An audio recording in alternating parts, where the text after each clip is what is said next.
get married. We didn't get married young. No. We got married when we were 26. Yeah. So a lot of what they're talking about in regards to, like, if I had known then what I know now, I would have put more thought into these things. All of that, in my mind, I'm taking myself back to my 17-year-old self.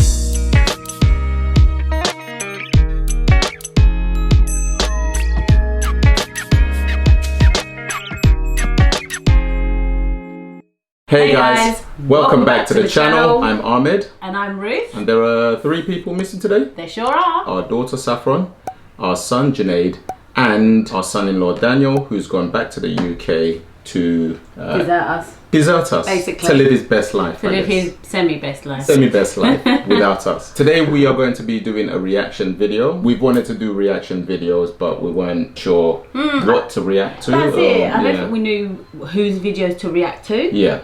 So something just came up. Yeah, I've been watching them for quite a while, probably since they were in. So I think they were in school. So I think at least maybe 4 years ago.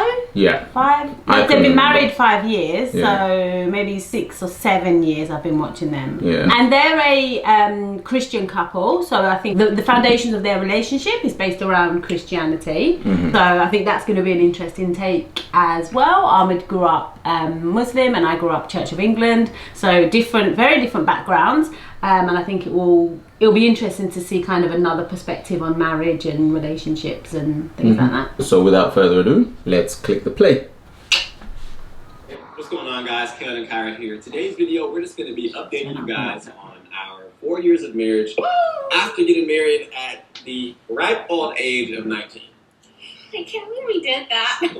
What was we doing? Did you? I don't know. We got a lot to get into. I feel like so many of my decisions back then, I'm like, wow, kind of thank goodness I was so naive, because I really had no idea what I was saying. The audacity. Yeah. I literally had no, like, concept of what I was signing up for. But now that I'm here, I'm like, okay, I'm glad I did it, because if I knew what I know now, I probably would not have done that. Look at No, listen, I would put way more thought into it. So you had thought yourself out of marrying me? I just, like, at the time, I was just like, yes, this is such a good idea. But now that I know how much, like, effort it takes to, like, have a successful marriage. Don't try and explain this away. You had some audacity back then. You know but now you have unmitigated gall to just come here. Gall, you know. Who's been glowing up with you for 4 whole years and is still just as childish as he was when we got married. But you know what I mean, right? Okay. Like, you got my neck like that. To let you know. The Tom Cruise on him. You know what I mean, right? Wow. I made it my life, and I would totally recommend it to everybody at 19 who is ready. Well, yeah. Is it bigger? I love how he asks her to take it out, and then first of all she says no, and then she's like, sure. I kind of played it. It was in the boogers of my nose, but it's fine. The camera turned off anyway. But yeah, lots changed from 19 to 23. About to be 24, so wow. Just that in itself, 19 to 24, the transitions that you go through. I don't know if you're doing the same thing. We didn't get married young. No. We got married when we were 26. So a lot of what they're talking about in regards to, like, if I had known then what I know now, I would have put more thought into these things. All of that, in my mind, I'm taking myself back to my 17-year-old self, where I thought I knew everything. I thought I was grown. I thought, yeah, I'm out here, about to be a mom, living my best life. So I'm taking myself back to that time. Does that make sense? Yeah, yeah. And I think what she was saying is right in terms of, if I go back to that age and think about whether I will do this thing, a lot of the times our answer is going to be no. Yeah. But you know what's mad though? She's saying that she would have put more thought into it. I wouldn't have put more thought into getting pregnant at 17. I feel like I lived my best life. But you know what I would have done? I would have used the time between getting pregnant, so between like 17 and 21, I would have used that time more wisely. And now when I look back, I'm like, the partying that I did, the clubbing that I did, all of these things that I did gave me nothing in my life. Where it's like, I should have learned to drive when I was 18 years old. I should have just been working and saving my money instead of working and partying. Does that make sense? That I should have used that time better to then be in a better position earlier on in life. Does that make sense? And I guess that's the takeaway from this, guys. Use your time wisely. Let's keep it going so we don't... Yeah, this video will be like 2 hours long. I'm going on 5 years. As soon as the date hits, I'm going on 5 years. Yeah, I'll be trying to make it seem like, you know, we've been married for a long time. It sounds better to be like, oh, I'm newlywed, I've been married for 4 years. Or you can say, Why does you have to say it like a grandma? I just say we won't. It's funny. Are we still newlyweds? Is that no, 4 years is not newlyweds. I honestly don't think we are. They always try to move the goalposts. They say, oh, you're a newlywed if you've been married for a year. Oh, no, newlywed season they say is like the 5 years. 5 years? No, 5 years, that's not newlyweds. Leave it out. Most happen in the first 7. I think you lose your newlywed status at your first year anniversary. They gonna try to put on this, but you're way newlywed. I've been doing it. You know how many kids I got? I got children. You don't too. I got children. Come on, y'all gotta quit playing with me. But yeah, a lot has changed, and I think it just keeps getting better. Which year so far, since we got 4 of them, going on 5, would you say has been the hardest year, and why? Definitely the first year. Pause it, please. It has to be the first year, because I also think the first year they got married was also the first year they became parents.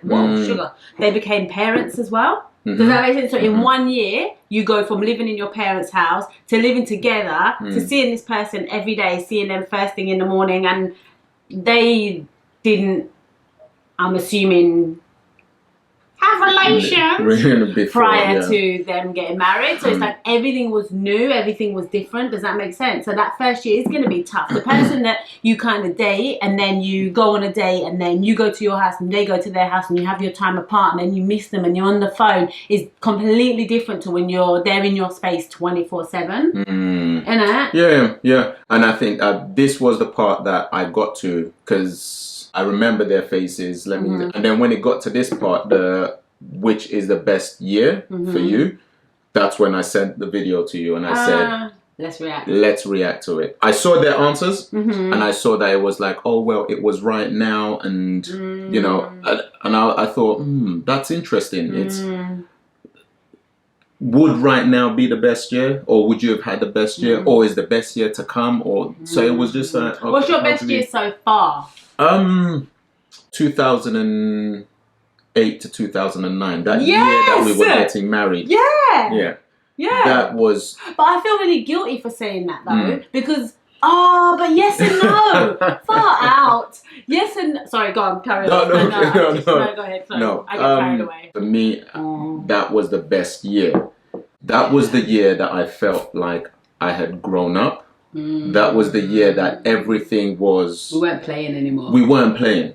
Everything felt good, and everything felt like it was going in the right direction. Everything felt like it was clicking into place. I don't know, I didn't feel stress. I felt like everything was going to be good. Yeah. Do you know what I mean? So, pardon me. So I felt right then.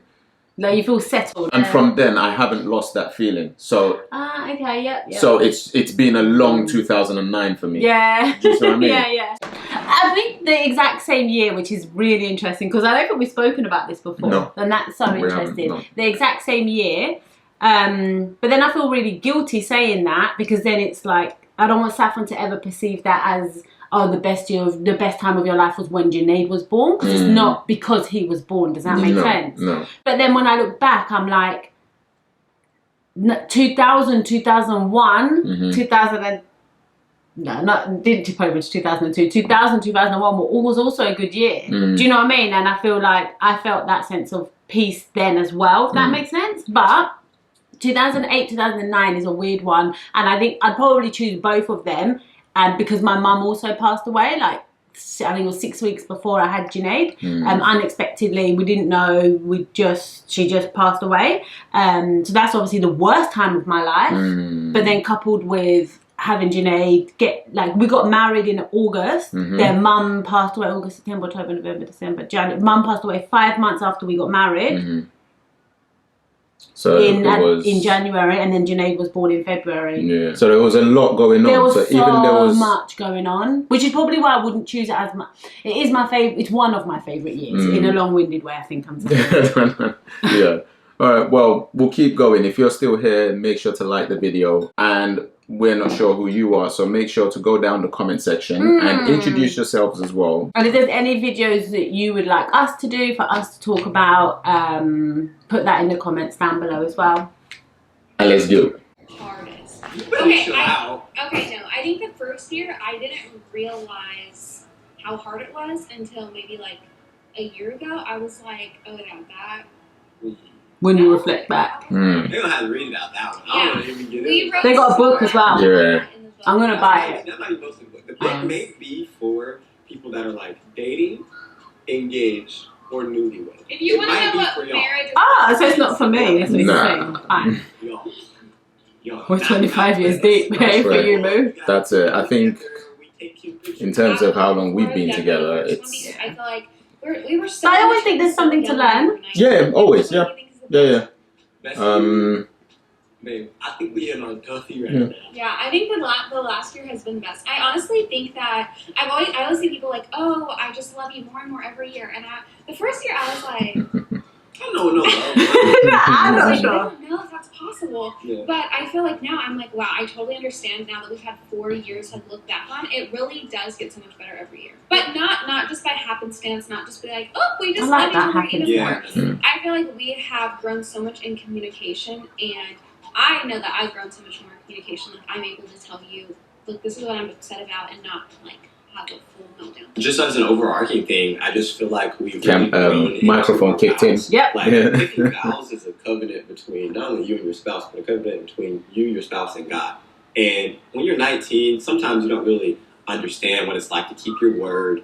But, I feel like I was raised, my word is my bond. But I still really didn't understand, like, Kaelin, you need to do what you say, not only because you said it, but because you made the commitment and the promise between you and your wife, and between you and God, a holy God who expects you to follow through on that. And not only like, oh, I'm gonna follow through on my word because I'll feel good about that, but I'm gonna follow through on my word because God says I need to. Right, and He blesses that. And they're so wise, considering they're so young, hey? So many stumbles that I could have had in my youth. I mean, there's so many burning passions that I could have fallen into, so many sticky situations that I could have gotten into. But being in a committed relationship, some people like in the secular world like to say, oh yeah, don't get married young because you're going to be regretting it and then you're going to be looking out. And some people do. I mean, we're all human. I'm not even saying that I'm like above that. But I haven't done none of that. I ain't got no skeletons in my closet. And a lot of the reasons is because I'm held down. That's a big statement, I'm really like along for the ride. I'm here, and I'm glad that I'm here and not there because frankly, I don't like a chaos life. Yeah. And I like that. Oh my God! I don't like the chaos. And that's probably why this just clicked, right?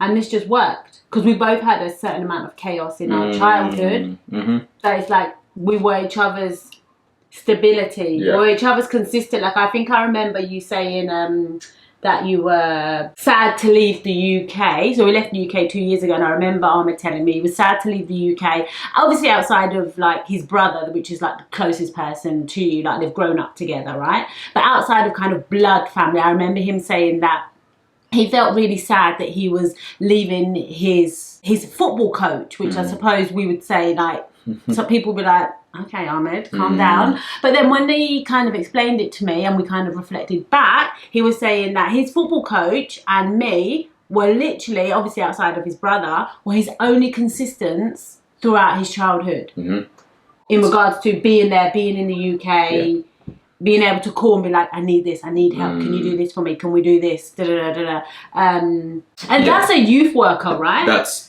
pretty much. Those are the people that made me go into youth work. And roundabout ways, thanks, abs. That's what I wanted to say. Cheers to abs. Not those abs. Ability and where I like commitment. Yeah, commitment. Come on now. That's stuff that I just feel like we really did not understand at 19. Like really the difference between 19 and 23 and almost 24. You think it's just college in 4 years. But it's really a lot. Like we've changed a lot. And a lot of you guys who've been along for that journey, you realize that I was a lot more toxic back then, and I'm maybe a little toxic now. Not nuclear, but just maybe like not nuclear. But we were talking like a few days ago, and I was like, honestly, I cannot believe how much of a different person you are from when we first got married. Like you really are pretty much a completely different person. We married each other expecting and hoping for and praying for each other to grow and not be the same. We expected it. We knew it was going to happen. But there are so many people that are outside forces that are projecting their insecurities, their things that they're upset about onto young marriages, young dating relationships that are hoping for marriage, young engagements even. And sometimes they can talk people out of pursuing the union they know God has called them to. You don't have to be gaslit into thinking there's actually something wrong when there's not. The fact of the matter is you're not perfect and you're going to need to continue growing up and growing. But you can be married. You can have a happy marriage. You don't have to have the marriage that your grandparents had, that your parents had, that you've seen in your neighborhoods. No, you can stop the cycle. You can choose to do better. You can grow with the person that you love. Look how much she loves him. Look. I was like, I was sitting back. You see it? Her eyes were like, oh. That's so sweet. 19-year-olds getting married.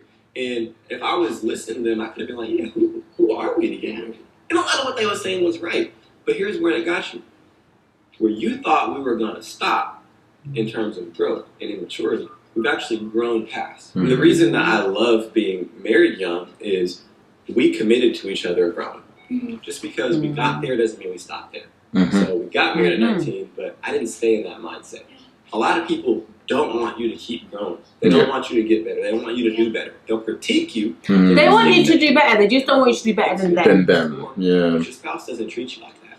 God doesn't treat you that way. You can always find redemption through repentance, through growing, through communication. Don't be hiding nothing because you're going to be found out. Because what you hide now in your dating and engagement and early marriage will be found out. Like it will come to light. And I also think that it's either the growth is really romanticized and the growth is not something that just happens by happenstance. Again, like it's really hard.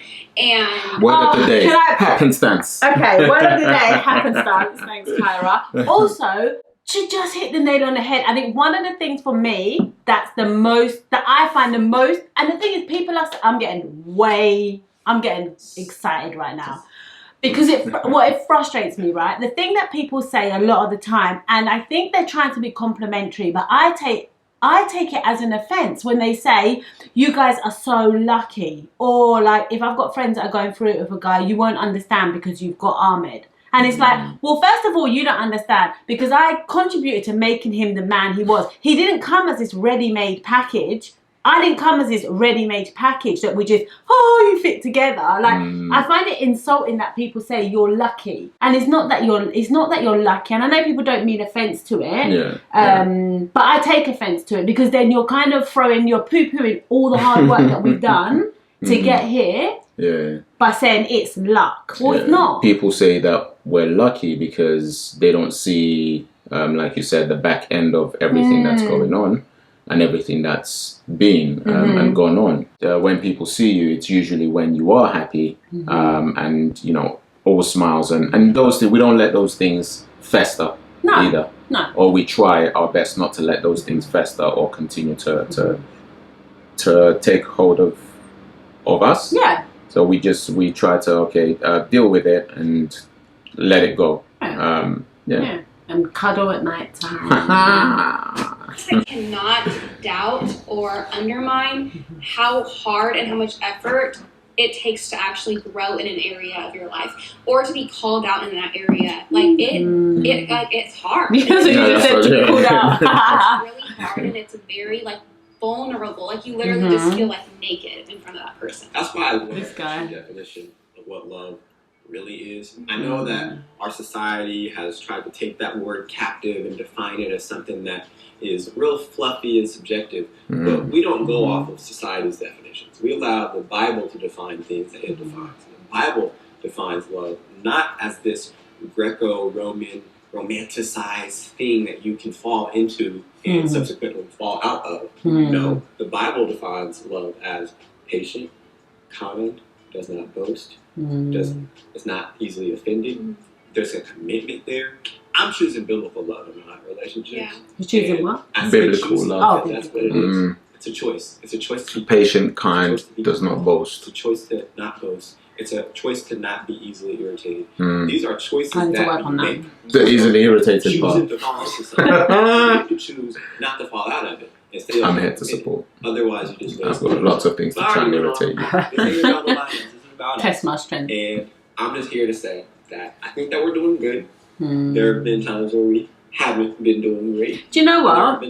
One of the things I would like to ask them, who do they talk to? Where do they get nuggets from? Is it their church community that they're going back to, and it's the older people within the church community? Or is it, like, who is it? Because I would imagine none of their peers are in the same situation. Yeah. Good question. Thanks, Dave. That's where we're just going steady. And chilling, yeah. That's how it is. The I love her hair. isn't straight up. It's nice, isn't it? It's a little bumpy, but I can look back and see, like, certain conversations or certain things that has happened in our marriage where it's like, okay, this is a really, really hard focused on the hands. because we're like battling through The this thing. editing We're is trying good, to come though. to a common ground. And I can look back on those things and I'm like very thankful for it, because I'm like, that really just made us like so much closer and made me feel like so much more cared for, because we always say, like, if there needs to be a decision made or something has to happen, like, we always want to try to be on the same page before making that decision or doing something, because whenever somebody does something, I feel like without understanding from the other person, you're not on the same page, resentment can grow from that. So I feel like we have done a really good job of making sure that we're talking through everything and making sure that we are understanding and hearing each other out. And in the end, whenever that decision is made, even if it's not something that's my idea or not something that's your idea, I just feel so much more like understood and cared for. Like, you really tried to hear me out and everything that I had to say, and then we come to a decision together. Yeah, a lot of people, they come from different backgrounds, so they may feel like, oh, the husband is supposed to dominate, or they try and react to that by the woman dominating, or the woman is supposed to dominate. So the husband is just like, well, my wife is really strong-willed, so we'll just we don't believe in none of that. Yeah. We believe that this is a team, and I may be the team leader, but that's fine. I'm not right all the time. I don't. Do you know what I think is really interesting? I don't know if you clocked that. Did you clock it? Yeah. Go on. What did you clock? Tell me. No. Because there's two things, girl. Okay. What did you clock? No. Say what you're saying. No, Go. Finish. talk. No, talk your talk. Come on. So he, in a way, he did contradict himself a little bit, but he also checked with her that statement was okay. Does that make sense? So he said, we don't believe in I'm the head of the household or she's the head of the household, and that we don't believe in that, we're a team. So that was his first statement. We don't believe in it, we're a team. And then his second statement was, I'm the head of this, I'm the team leader. So which is saying, well, you do believe in it because you've given yourself that role. But, and that's why they're so wise beyond their years, he checked with her non-verbally and she gave him the approval.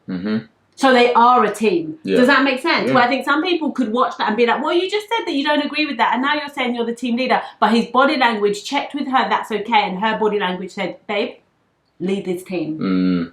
Did you clock that? That's in a nutshell. That's wow, that gave me chills. I like that. Decision, and I don't make any decision without the wise counsel of my helpmeet. She covered everything. Her discernment level is really just OD. So I really listen. I have to. So I defer to her in the things that she's strong to. Yeah. So as a team, we each play our role. We defer to each other. I don't get mad at people's adverts anymore. So I'm like, you know what? Everyone's just out here trying to live, isn't it? Long-term success. Again, is your coffee good? I'm not at the point where I'm giving marriage advice yet.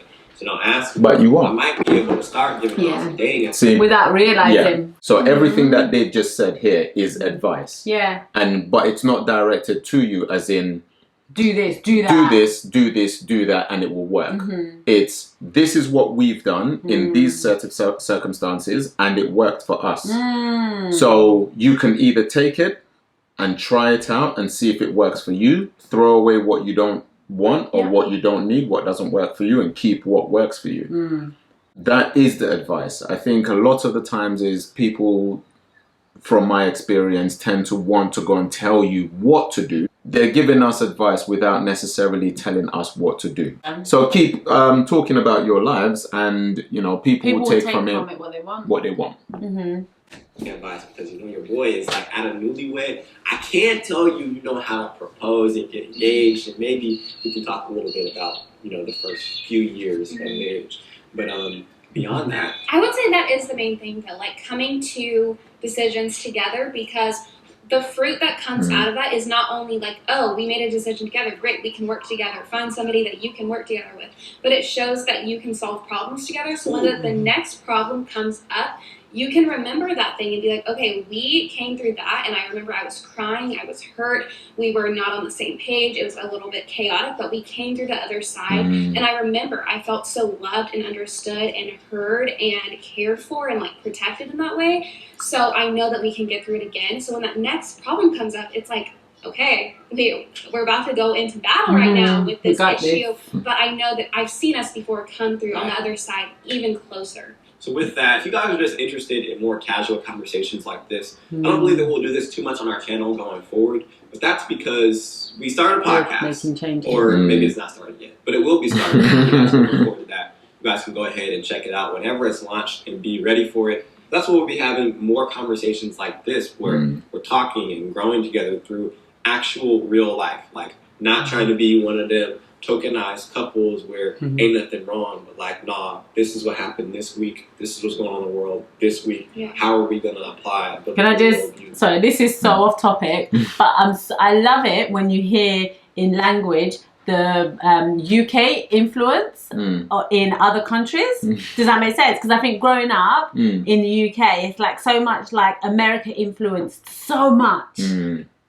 Do you know what I mean? Yeah. And it's like, it's nice to kind of hear some of the London slang that's kind of gone across the pond the other way, and you hear people like, I hear some of it at work, like nah and fam and like stuff like that. I'm like, all right, cool. Through this and grow through it. Not just go through it, I want to grow through it on the other end. Culture vulture. So, oh yeah, that's good, even better.